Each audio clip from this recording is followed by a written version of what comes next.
So నాన్న నువ్వు మొదలెడితే ఈరోజు ఒక వాయిస్ జగల్బందీ చేద్దామని. సరే. ఔరా ఈ రచనా చమత్కృతేమియో గాని ప్రకృతి సౌందర్యమును అధక్కరించుచు కురు సార్వభౌముడైన నా మానసమును సైతం ఆకర్షించుచున్నదే. ఏమి వీరల రూపలావణ్యాతిశయములు అపూర్వములే ఈ త్రిజగన్మోహనాకృతిలో వరవయ్యుండును. ఓ ఏం వీరలెవ్వరు ఇచ్చట ఉండుటకు గతం బేబి. ఇది ఏమి వీరు ప్రతివచనం వేయరు. ఓ ఏం వీరలెవ్వరు ఇచ్చట ఉండుటకు గతం బేబి.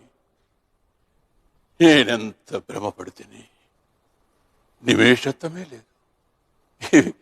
ఇవి సాలభంజికలు.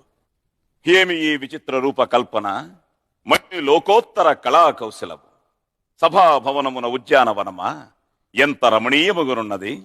వివిధ ఫలభరానత శేఖాశిఖ తరువర విరాజితంబు రాజిత తరుస్కంద సమాసిత దివ్య సురబిల పుష్ప వల్లీమ తల్లిక సంభాసురంబు బాసుర పుష్ప గుచ్చ శ్రవన్మధుర మధుర సాస్వాదనార్థ సంభ్రమద్భ్రమర కోమల జంకార నినాద మేదురంబు మేదుర మధుకర గణ గణాగణ శంకానర్దన క్రీడాభిరామ మయూరవార విస్తృత కలాప కలాప రమణీయంబు రమణీయ కోమల కలాప కలాపాలాప ధూప ధూమాంకుర సంకీర్ణంబు సంకీర్ణ నికుంజ పుంజ సుందరంబు. ఆహా, ఈ ఆరామ సౌకుమార్యంబు అత్యంత రమణీయకంబు రమణీయకంబు.